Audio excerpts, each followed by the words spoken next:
자, 오늘 말씀의 제목은 안디옥 교회입니다. 우리 사도행전이 11장까지가 전반부예요. 예루살렘 중심 그리고 베드로와 사도들 중심으로 사역이 진행되다가 오늘 12장부터는 후반부입니다. 그러니까 우리 올해 사도행전 하는데 이제 전반부가 끝났어요. 이제 6월부터 후반부가 시작되는데 안디옥 교회 중심 그리고 사도 바울 중심으로 이제 이야기가 펼쳐집니다. 안디옥은 예루살렘에서 한 800km, 이천리 정도 되죠. 그러니까 우리나라 저 부산에서 저 함경도 끝 정도 되죠. 아주 멀리 떨어진 도시고, 그 당시에는 로마 알렉산드리아, 아프리카 알렉산드리아 다음으로 세 번째로 큰 도시입니다. 도시가 크다는 것은 영적인 선교, 영적인 전략지기도 합니다. 그리스도인, 예수 믿는 사람, 그리스도인이란 말이, 크리스찬이란 말이 안디옥 교회에서 처음 생겼어요. 그러니까 안디옥 교회 사람들이 얼마나 남다르고 또 특별했는지, 저 사람 뭔가 다르네, 그리스도인들이라 그래, 우리말로 하면 예수쟁이들이라 그래. 그래서 세상과 구별된 사람의 정체성을 보여준 차별성 있는 사람들이었고, 뭐 처음부터 누가 작정하고 개척한 교회는 아니었어요. 그래서 스데반 박해 이후로 사람들이 막 흩어지다가 거기까지 흩어진 사람들이 안에 막 성령 있고 불이 있으니까 가는 곳마다 전도하는 거죠. 그러다가 교회가 세워지고 예루살렘에서 그 소문을 듣고 목회자 하나 보냅시다. 그래서 바나바를 보낸 것이죠. 바나바를 중심으로 교회가 제대로 세워진 것인데, 사도행전에 수많은 교회가 있지만 이방 선교의 중심, 센터가 된 것은 예루살렘 교회가 아니라 안디옥 교회가 어떻게 보면 예루살렘 교회의 촛대를 이어받아서 그 엄청난 사역을 감당하는 센터가 된 것이죠. 여러분, 안디옥 교회에 여러 복이 있지만 제가 보기에 제일 큰 복은 목회자 잘 만난 복입니다. 우리 교회 초대 목회자가 언도드 목사님이잖아요. 안디옥 교회 초대 목회자는 바나바 선생님. 바나바는 착한 사람이요, 성령과 지혜가 충만한 자라. 그래서 큰 무리가 죽게 더하더라. 따뜻하고 겸손하고 참 착해요. 근데 성령 충만한 영적인 사람이고 지혜까지 있는 사람이고, 바나바는 땅 팔아서 제일 먼저 헌금에 모범을 보인 사람, 그랬던 뭐든지 마중물로 본물이 터지게 하는 사람, 거기다가 포용성도 커서 마가 요한, 사도 바울도 안 된다 그럴 때 끝까지 품어줘갖고 사도 마가복음서는 사도로 세워주고, 또 사도 바울도 사실은 다 경계할 때 소개하고 중재해서 안디옥까지 데려와가지고 목회자로 세운 사람이죠. 사실 이 사도 바울은 회심해서 처음 회심하자마자 아라비아 광야로 3년 동안 영성훈련합니다. 아마 거기서 복음과 예수님을 깊이 만나요.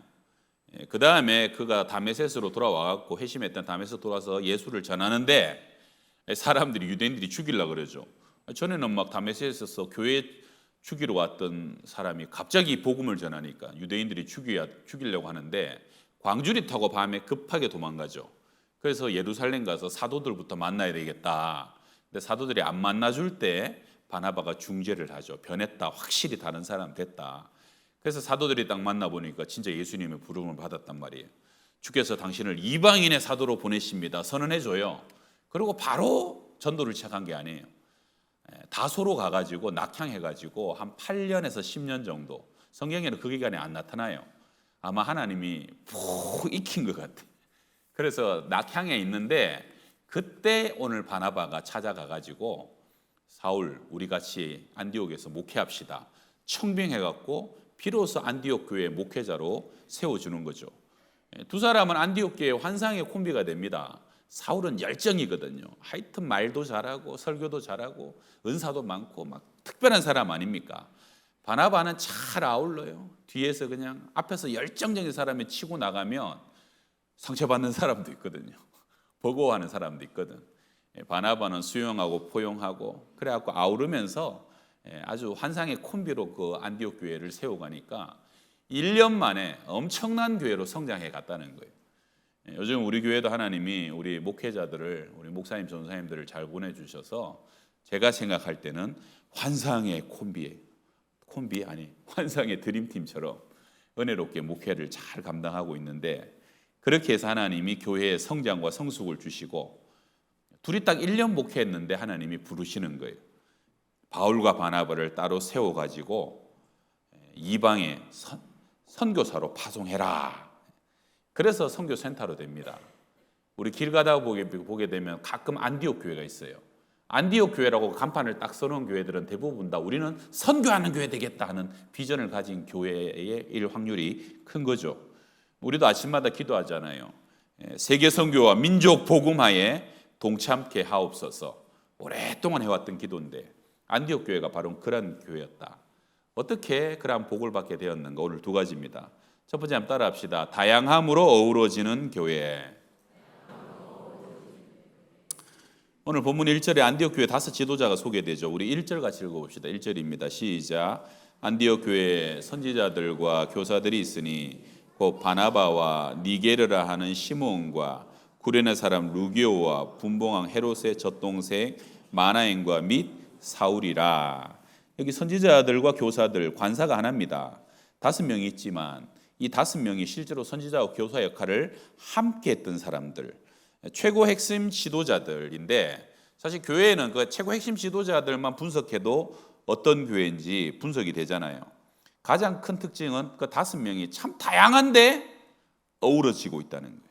첫 번째는 바나바죠. 이 바나바는 뭐 위에서 소개했고요. 마지막 지도자는 사울입니다. 지난날 과거 전적 봐서는 절대 지도자로 세울 수 없는 사울도 지도자 막내로 딱 들어가 있는 거예요. 그리고 그 사이에 니게르라 하는 시몬, 니그로 이거 흑인이라 뜻 아닙니까? 아프리카 사람입니다. 어떤 사람은 이 사람이 구레네 사람 시몬 아닌가 하기도 하지만, 그 다음에 구레네 사람 루기오, 이 사람도 아프리카 사람 흑인이었겠죠. 그 다음에 분봉왕 헤롯의 젖동생 마나엔, 여기 헤롯은 헤롯 안디바입니다. 세례요한 죽였던 사람, 세례요한을 목베어 죽였던 안디바, 예수님이 여우라고 했던 사람. 그 헤롯과 어릴 적에 한 유모 밑에서 같은 젖을 먹고 자랐던 젖동생이라는 거예요. 그러니까 한 형제나 마찬가지죠. 여러분, 안디옥 교회는 지도자를 세웠는데 피부색 안 따져요. 어디 출신이냐, 어디 지역 사람이냐 따지지 않아요. 과거의 행적과 전적이 어땠느냐 크게 문제 삼지 않아요. 지금이 중요한 거죠. 지금 헤롯의 젖동생, 아주 마귀 노릇하는 헤롯의 젖동생이야. 그러한 집안의 형제들도 초월하는 교회. 여러분, 교회는 누구나 오라 하지만 사실은 교회는 굉장히 보수적인 곳이에요. 누구나 오라 하는 것은 새가족이고, 교회의 지도자들, 중직자들을 아무나 세우진 않는단 말이에요. 중직자 선거할 때 여러분 어떻게 세우셨어요? 성경의 기준으로 뽑는다고 뽑았지만 그래도 한켠에는 당연히 인간적인 마음이 있죠. 그래도 우리가 남이가 내 중심의 사람들을 사실은 뽑아요. 근데 안디옥 교회는 그런 것이 전혀 안 보여요. 안디옥 교회는 달라서. 정말로 다양해도 이렇게 다양한 사람이 한 교회 안에 어우러질 수 있을까? 다양한 사람이 어우러지니 세계 수많은 곳에 복음을 전하고 그 세계를 수용할 수 있는 교회로 이미 품이 넓게 열려 있더라는 거예요. 여러분, 사실은 다양한 사람을 교회의 중직자로 세우는 게 아무나 할 수 있는 일이 아닙니다. 원석을 보석으로 깎을 수 있는 능력과 역량이 있는 거죠. 그 교회 안에. 누구라도 세우면 여러분, 사람 속에는 세상 습관과 세상 물이 있어요. 그걸 다 빠지게 하고 갈아지고 녹아져서 예수로만 물들이는 강력한 능력이 그 교회 안에 있는 거예요. 교회 안에 성령의 불길이 강력하니까 누구든지 오기만 하면, 여러분, 용광로는 뭐 나무까지, 마른 나무까지나 축축한 나무까지나 전부 다 불쏘시게 되는 거 아닙니까? 저는 우리 양평동 교회가 이러한 영적인 용광로가 되기를 바랍니다. 병든 사람, 아픈 사람, 이상한 사람, 공고한 사람, 죽어가는 사람 다 와도 불태우는 거예요. 불쏘시개가 되는 거죠. 양평동 교회에 오기만 했다면 단점은 다 사라지고 장점만, 하나님의 은사와 부르심만 그냥 점점 살아내서 누구라도 교회의 지도자까지 세워내고 키워낼 수 있는 그러한 교회가 될 수 있기를 바랍니다. 다양한 것이 조화된다는 것의 또 장점은, 여러분, 어린아이들의 그림을 보면 개나리는, 못 그린 애들은 개나리는 노란색, 불은 빨간색, 물은 파란색, 딱 단색으로 그려요. 근데 여러분, 아주 전문 화가들 그림 보셨어요? 돌멩이 하나를 그려도 색깔이 10가지는 들어갑니다. 초록색, 회색, 밤색, 감색, 무슨 색, 하얀색, 검은색. 여러분, 나무 하나를 그려도 화가들은요, 한두 가지 색을 쓰지 않아요. 얼마나 조화롭게. 이거 그림 그린다고 생각해 보세요. 화가가. 이게 지금 푸르스름하지만 화가가 그리면요, 이 속에 막 10가지 색깔이 더 들어가는 거예요. 그게 화가예요. 많은 색깔이 어우러지는 것은 그만큼 고상하고 아름답고 풍성한 그림이 그려지는 것처럼 교회도 마찬가지입니다. 하나님이 교회도 한두 가지 색으로 채우시지 않아요. 다양한 은사와 재능, 다양한 기질과 성향, 다양한 출신과 색깔들, 다양한 사람들이 모일 때 교회는 넓어지고 풍성해지는 거예요. 그래서 우리 사랑하는 성도 여러분, 나와 다르다고 익숙하지 않다고 적대시하지 말고, 여러분 다른 사람 만나면 당연히 불편합니다. 익숙하지 않아요. 그런데 하나님이 보내주신 거야. 이 사람도 우리 교회 안에서 보석이 되어야 돼. 긍정적인 눈으로. 여러분 삐딱하게 보지 말고, 이래 보면은 환영받을 사람 하나도 없어요. 긍정과 사랑의 눈으로 그 안에 주신 하나님의 기대감을 가지고 그렇게 보면서 모두의 장점이 살아나는 교회로 세워가는 거죠. 그러다 목사님 신천지 오면 어떡합니까? 신천지도 교회에 와서 녹아야죠. 신천지도 바른 신앙으로 새롭게 거듭나야죠. 신천지 계세요? 손 한번 들어. 그리고 제가 안산에서 신천지 많이 쫓아다녔는데 우리 교회는 신천지가 발을 붙일 수가 없어요. 왜 그런지 뭐 아는 분은 아실 거예요.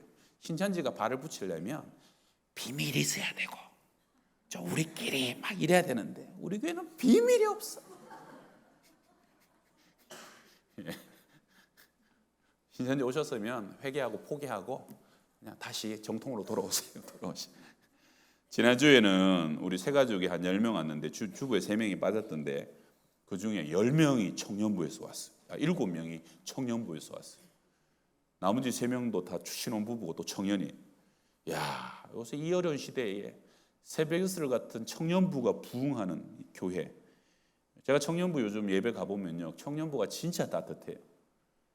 옛날에는 우리 교회 청년부 제가 설교가 제일 힘들었거든요. 근데 요새는 청년들이 반응이 제일 좋아요. 막 청년들 막 설교하면 별것도 아닌데 자료 써주고 막 박수 쳐주고 소리 질러주고 막. 요새 자꾸 청년부를 가고 싶어요.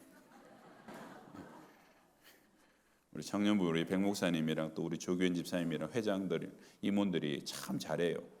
다른 것은 불편하고 어색하지만 녹아지면 그것처럼 풍성하고 아름다운 것이 없습니다. 하나님 기뻐하시는 교회예요. 여러분 116년 전에 1907년에 우리 교회가 창립되던 해에 그때 우리 교회는 3월 3일에 창립인데 1월에 평양 장대연 교회에서 대부흥이 일어났죠. 그래서 평양 장대연의 부흥의 불길 속에 양평동 교회가 세워졌다고 우리 심기준 전도사 그렇게 표현을 하더라고요. 훌륭한 표현이. 근데 그 교회에 그때 부흥사경회를 그때는 한 열흘씩 했단 말이에요. 1월 14일 목요일 밤에 불길이 막 펑 하고 터졌어요. 처음 터진 이유가 뭐냐? 길선조 장로님이 기도 중에 벌떡 일어나더니 나는 친구가 죽을 때 유산 맡겼는데 친구 아내 속이고 빼돌렸다고. 사람들이 깜짝 놀랍니다. 저렇게 훌륭한 장로가 돈을 빼돌려. 그 다음에 또 다른 사람이 일어나서 나는 누군데 직분자인데 간음했다고. 나는 사기쳤다고. 그러면서 모든 사람들이 엉엉 울면서 회개하기 시작해요. 근데 그 회개와 울음과 통곡이 얼마나 강력한지 그날 밤새도록 우는데 그 다음날 겨우 해산시키고 다시 모였네. 오늘은 안 그러겠지. 또 회개가 터진 거예요. 몇 날 며칠 계속 울음과 통곡이 퍼져가면서 우리나라 전역에 그 부흥과 회개 불길이 번져가면서 평양 대부흥 운동이 한반도를 삼켜버립니다. 근데 그날 1월 17일 목요일 밤에 1월 14일 목요일 밤에 회개 직전에 선교사님이 선포한 말씀이 뭐냐? 하디 선교사가. 그게 바로 고린도서 12장 27절. 너희는 그리스도의 몸이요 지체의 각 부분이라. 여러분 이 말씀이 강력한 거예요. 우리가 누구냐? 다양한 우리는 몸의 지체다. 그리고 한 몸이라는. 예수 안에 연결되고 연합되고 하나 되었더니 우리가 하나구나. 양반과 백정과 쌍놈이 다른 것이 아니라 신분이 다른 것이 아니라 예수의 피 안에서 하나구나. 한 하나님을 모신 하나구나. 한 성령 안에 우리는 한 형제고 자매구나. 영원한 하늘나라의 한 가족이구나. 그걸 깨닫는 거예요. 누굴 차별하고 누굴 어렵다고 누굴 쌍놈 취급하고, 그건 하나님의 뜻이 아니고 복음이 아니라는 것이죠. 아버지와 아들과 성령이 하나 된 것처럼 우리도 하나님 안에서 반드시 하나됨을 이루어 가야 된다. 여러분 120년 전에 그게 쉬웠겠습니까? 그 문화 속에 쉬웠겠어요? 그러나 복음 앞에 무릎을 꿇기 시작했을 때 성령은 강력하게 역사하는 거예요. 우리는 달라요. 그러나 틀린 것이 아니라는 거예요. 다르기 때문에 더 풍성하게 하나가 될 수 있다는 거예요. 제가 이번에 처음 시작했던 부부학교가 어제 6커플 수료를 했어요. 감사하게 여러분이 많이 지원을 안 해주셔가지고 6커플이 모였더니 이거는 이거보다 더 많으면 안 되겠구나 하는 것을 깨달았어요. 그래서 다음에는 선착순으로 4커플 정도만 모아야 될 것 같아요. 이번에 하면서 어제 마지막 얘기하니까 제일 많이 느낀 게 뭐냐면 다른 것인데 틀리다고 생각했구나. 여러분 부부는 자라온 환경이 다르고 습관이 다르고 언어와 표현이 다르잖아요. 근데 오해하는 거예요. 나 싫어하나? 나 무시하는 거 아니구나? 무시하는 거 아니야? 근데 그 사람을 이해하고 났더니 그 사람도 정말로 노력하고 있는 것이었구나. 그 속에서 상대를 이해하고 오해가 풀리고 수용과 포용이 시작되는 거예요. 그거 하나가 가정을 행복하게 만들고 그거 하나가 교회를 행복하게 만드는 거예요. 틀린 것이 다른 것이지 틀린 것이 아니구나. 그래서 다른 사람을 내 안에 수용하기 시작하고 포용하고 그를 존중하기 시작하는 거예요. 그래서 어우러지는 것이죠. 그 속에서 하나님의 뜻, 기쁨, 진정한 하나됨이 이루어지는 거예요. 또 서로 얘기하다 보니까 우리 집만의 고통이 아니네. 우리 집만의 어려움이 아니네. 그것이 얼마나 격려를 주고 힘을 주는지 몰라요. 모두가 겪어가는 과정이구나. 정말로 모여야 되겠더라고요. 여러분 정유정 사건 아시죠? 최근에 기상천외한 살인사건이 발생했잖아요. 너무 기괴한 사건이라 신원이 공개됐습니다. 모르시는 분을 위해서 사건을 개요를 소개하면 정유정이라는 23살 된 여자입니다. 사람을 죽였는데 이유가 뭐냐? 막연히 사람을 죽여보고 싶었다. 충동으로. 사실상 전혀 모르는 사람, 원한도 감정도 없는 또래 자기보다 몇 살 많은 엘리트 여자애를 학생을 죽였어요. 과외 중개업에서 자기가 중학생 학부모로 위장해서 가입해서 죽이고 싶은 사람을 물색하는 거예요. 근데 혼자 사는 여자 딱 죽이고 싶은 사람을 골랐어요. 그래갖고 그 사람이랑 주고받으면서 애를 먼저 보내겠다고 상담해달라고. 그래서 23살인데 자기가 교복을 사서 입고 키가 작아서 학생처럼 보인대요. 그리고 그 집에 가가지고 얘기하다가 얘기하는 사람이 무슨 경계를 하겠어요. 그냥 찔러 죽인 거예요. 그 자리에서. 이유도 없어요. 그냥 찔러 죽였어요. 죽여보고 싶었대요. 그리고 시신을 버리려고 슈퍼 가고 봉다리 사고 자기 집에 가고 캐리어 큰 거 들고 그래갖고 그걸 막 끌고 가는데 막 이렇게 끌고 가는데 막 죄책감도 없어요. 머뭇거림도 없어요. 오히려 보면 막 신나하는 것처럼 끌고 가요. 그래가지고 시신을 잘라가지고 캐리어에 넣어가지고 밤 12시 넘었는데 택시 타고 저기 자기가 부산인데 자기가 제가 아닙니다. 놀래.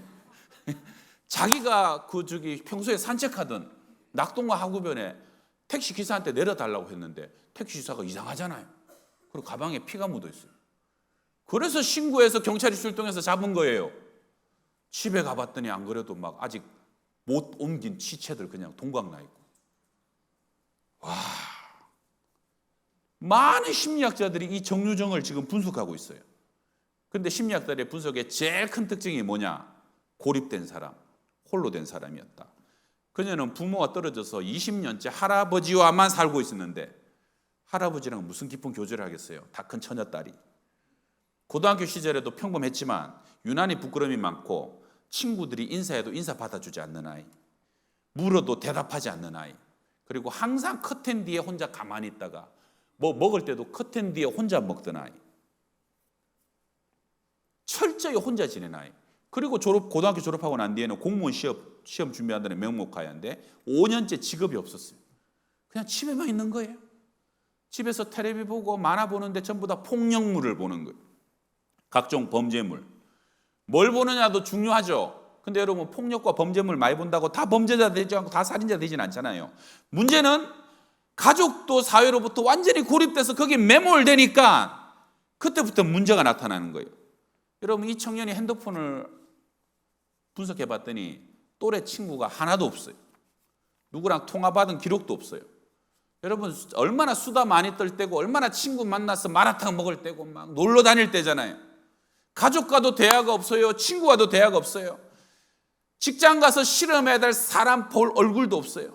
그 수많은 세월을 혼자 고립되어 살다 보니까 어느새 영화와 TV 속의 범죄가 진짜 세상처럼 느껴지고 경계가 흐려졌다는 거예요. 이게 실제인지 이게 가상인지 구분이 안 돼요. 현실에서 사람을 만나지 않으니 점점 공감 능력이 떨어지니까 가상세계의 범죄가 실제 자기 삶처럼 느껴지면서 나도 저렇게 죽여보고 싶다. 충동이 현실로 드러나게 되어서 괴물이 되어버린 거죠. 경찰대 교수가 이렇게 분석해놨어요. 여러 증거를 비춰봤을 때 자기 환상을 첫 번째로 실행해 본 정도였다. 사랑하는 성도 여러분, 앞으로 영화와 드라마는 더 자극적이 될 테고 우리 아이들, 손주들은 더 많이 잔인하고 또 그런 것에 노출될 거예요. 우리가 그 아이들을 지킬 수 있고 우리 자신을 또한 지킬 수 있는 것은 무엇입니까? 사람과 사람은 만나야 됩니다. 부대껴야 됩니다.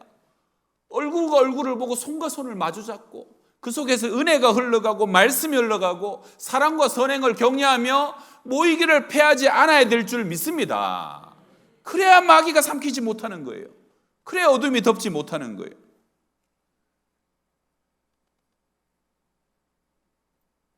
옆에 사람 손 한번 잡아주세요. 사랑합니다. 당신이 있어 안전합니다.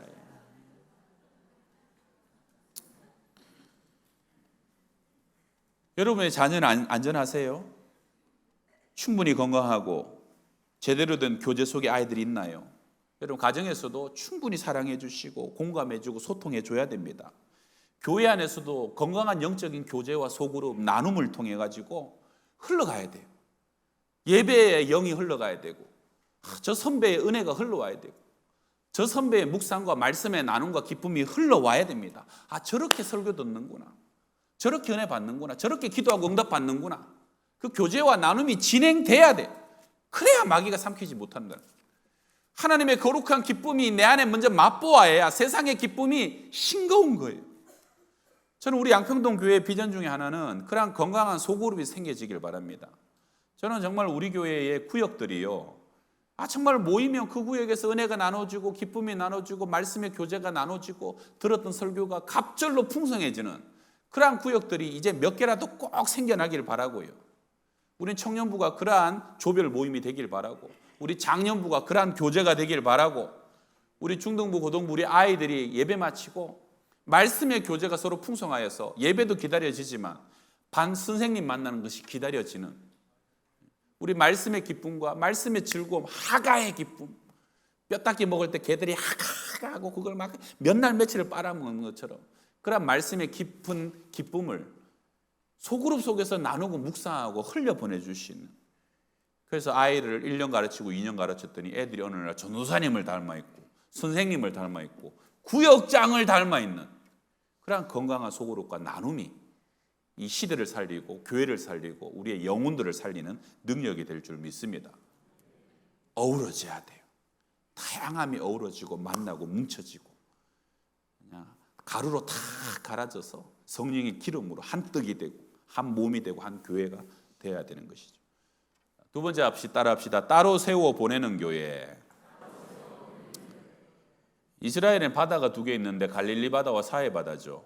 갈릴리 바다는 수많은 고기가 즐비한데 사해 바다는 생명이 없어요. 잘 아시죠? 사해는 갈릴리보다 몇 배가 크지만 받기만 하고 흘려보내지 않아요. 그래서 죽어버렸어요, 물이. 여러분, 우리가 다양한 사람이 들어와서 어우러져야 되지만 때 되면 사람을 보내고 파송해야 됩니다. 자, 우리 2절 3절 13장 2절 3절 읽습니다. 주를 섬겨 금식할 때에 성령이 이르시되 내가 불러 시키는 일을 위하여 바나바와 사울을 따로 세우라 하시니 이에 금식하며 기도하고 두 사람에게 안수하여 보내니라. 주를 섬겨 금식한다. 섬긴다는 것은 이거 영어로 서비스, 예배한다는 원어예요. 주님께 예배하면서 금식할 때에. 안디옥 교회는 항상 예배하는 공동체였는데 또 예배 중에 필요할 때는 금식합니다. 하나님의 뜻을 구하는 거죠. 여러분 금식 해보셨어요? 금식 잘하는 분들 있죠? 우리 집에도 금식 잘하는 사람 하나 있는데, 현대 대표적인 질병이 고혈압, 당뇨, 심장 질환의 주 원인이 의사들이 과식과 비만이랍니다. 저처럼 뚱뚱하면 안 돼요. 병원 가면 의사들이 살 빼라고 말하고 싶은데 요새 의사들이 젠틀해서 그런 얘기도 잘 안 하더라고. 근데 살 빼면 외지간한 병이 없어진답니다. 여러분 자연의 법칙 속에 살아가는 야생의 동물들은 과식하지 않는다는 거예요. 근데 많이 먹어서 죽는 것은 사람밖에 없대요. 많이 먹으면 죽어요. 저도 너무 많이 먹이지 마세요. 재밌는 거는 사람이 키우는 동물도 많이 먹어서 죽는데요. 사람이 잡아서 동물원에 가두는 동물들도 많이 먹어서 죽는데요. 이 사람이 다 망치는 거 아닌가? 근데 자연의 야생의 동물들은 병원도 약도 없기 때문에 병이 나면요, 동물은 스스로 굶는답니다. 그래서 며칠을 금식하면 애지간 병이 다 낫는다는 거예요. 금식하면 몸이 지워지고 깨끗해지면서 질병도 몰아내고 건강이 회복된다는 거예요. 맞아요, 의사 선생님 여기 앉아 계시네. 맞아요. 아, 치과. 예, 그렇다는 거예요. 저도 이거 처음 들었는데, 영적인 부분에서도 금식은 나를 비우는 겁니다. 여러분 먹지 않으면 힘이 없잖아요. 육적인 소욕이 죽어요. 나를 비우면 자아가 죽어요. 그리고 비워진 것에 성령의 소욕이 살아나고, 그리고 하나님으로 점점 차오르기 시작하면서 깨끗해진 곳에 성령의 음성이 들리는 거예요. 안디옥 교회가 금식하는 중에 성령께서 명령하십니다. 바나바와 사울을 따로 세워 선교사로 파송하라. 여러분 안디옥 교회는 지금 설립된 지 얼마 안 됐고 지금 완전히 안정된 상황도 아니에요. 그리고 바울과 바나바는 이 교회의 절대적인 일꾼들이잖아요. 근데 하나님이 유독 그 두 사람을 보내라는 거예요. 그런데 안디옥 교회는 순종합니다. 그리고 온 교회가 기도하고 안수하고 파송합니다. 어떤 역사가 일어납니까? 두 사람은 1차, 2차, 3차 전도에 아마 한 2년 갔다 오고 3년 갔다 오고 5년 갔다 오고, 그리고 오면은 영접하고 보고하고 또 보내고 또 지원하고 유라시아 전역을 복음화합니다. 할렐루야. 땅 끝까지. 야, 세상에 5,000km를 다니면서 세상에 그 유라시아 전역에 수많은 교회를 세워가지고 나중에는 저 스페인 로마까지 전부 다 복음화하는 그 놀라운 역사가 어느 교회? 안디옥 교회의 열매가 되는 거예요. 교회는요, 모이는 데 힘써야 되지만 흩어져야 할 때는 흩어져야 되고, 전도에 불신자를 품고 새신자를 만들어야 되고, 양육 훈련해야 되지만 잘 훈련되고 또 빛이 될 만한 사람들을 파송도 해야 됩니다.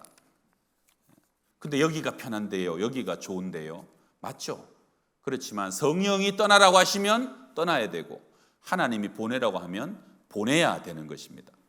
모세 어머니가 요게벳이 모세를 더 이상 숨길 수가 없어가지고 3달이 지나니까 걔가 울음소리가 커서 물 위에 띄워보내잖아요. 갈대 상자에 역청과 진흙을 발라가지고.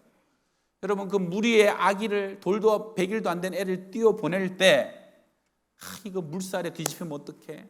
악어가 물어가면 어떡해? 어디에 걸릴지 누구를 만날지 그런저런 생각 고민 다 하면 못 띄워보내는 거죠.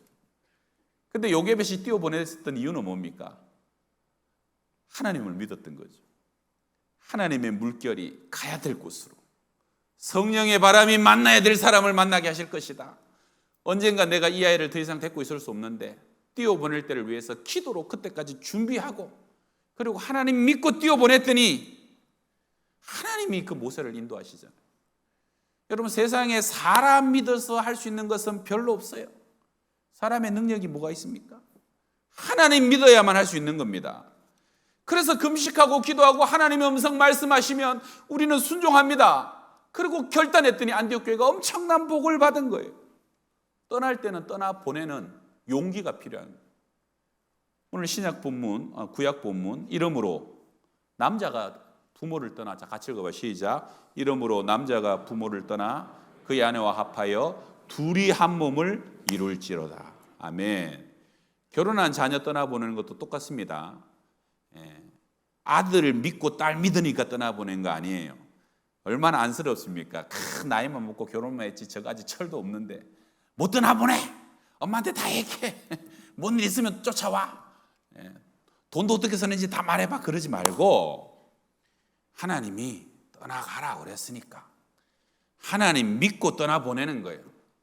이제는 죽을 일 아니면 연락하지 마라. 지지고 볶아도 네 아내 말 듣고 아내랑 하나 되고 아내랑 결정해라. 그래서 떠나보내면 나중에 관계가 멀어지는 것 같지만 부모와 더 친밀해지는 게 영적 법칙인 거예요. 떠나보내면 아들을 잃는 것 같지만 딸까지 얻어서 며느리가 딸이 되는 역사가 일어나는 게 그게 떠나보내는 은총인 거예요. 둘이가 완전히 하나 되면 더 풍성한 한 몸이 되어서 부모와 더 깊이 연합되는 온전한 가족 공동체를 이루게 되는 것이 하나님 뜻입니다. 제가 시 하나 읽어드립니다. 칼리 지브란. 함께 노래하고 춤추고 또 즐거워하되 서로 홀로일 수 있게 하십시오. 마치 수금의 줄이 따로 떨어져 있으나 같은 음악으로 함께 울리듯이 함께 서 있되 너무 가까이 머물러 있지는 마십시오. 성전의 기둥은 따로 떨어져 있으며 떡갈나무와 사이프러스 나무는 서로의 그늘 속에서는 자랄 수 없기 때문입니다. 여러분 날씨가 이번 여름 엄청 뜨겁다고 그러죠. 성령의 더 뜨거운 바람도 불어와 줄 믿습니다. 이번에 우리 아이들 청년들 중고등부 다 제주도 보내는데 우리 교사들이 좀 적게 가던데 교사들 좋은 말 할 때 제주도 다 가세요. 애들 가는데 교사들이 안 가면 애들 은혜 받고 왔을 때 그 은혜를 확장시키지 못해요. 교사들이 그렇게 은혜의 방해자가 되면 안 되잖아요. 애들은 은혜 받아갖고 막 얘기하는데 교사가 우리 딴 얘기 하자야. 그럴 거예요. 교사들이 안 가면 안 됩니다. 벌써 100명이 넘을 것 같아요. 100명이. 하던 일을 멈추고 아이들을 보낼 때는 보내주시고요. 성경학교 수련회에 집중해서 보낼 때는 멀리 보내고 그 속에서 하나님이 역사하시도록. 그리고 둘째는 안디옥 교회처럼 다양한 이들이 어우러지는 교회. 우리 교회가 참 많이 어우러지고 있어요. 가슴이 넓어지고 새가족들도 요즘 오면 너무 편안하고 환영받고 우리 교회가 너무 따뜻하대요. 그래서 저는 너무 감사하게 생각해요. 근데 혹시 여러분 중에 기존 성도 중에 아직도 상처와 과거의 아픔 때문에 누군가와 아직도 멀어져 있는 분들, 아직도 그 사람이랑 인사하기가 껄끄러운 분들, 그런 분들도 어우러지길 바랍니다. 제가 예언해 볼까요? 우리 교회 그런 분들이 다 어우러지면 우리 교회는 평양 대붕운동이 일어납니다. 두 분 아멘 안 하셨어요? 그런 분들 다 어우러지면 평양 대붕운동보다 더 큰 역사가 일어납니다. 어우러지시고 조화되시고 한 몸 되시기를. 다 갈아져서 여러분 나중에 천국 가면 영원히 그 얼굴 보고 살 텐데 여기서 못 보면 거기서 어떻게 보실랍니까? 그런 분들도 좋은 말 할 때 빨리 악수하시고 한 몸 되시고 어우러지시기를 축복합니다. 자, 기도합시다.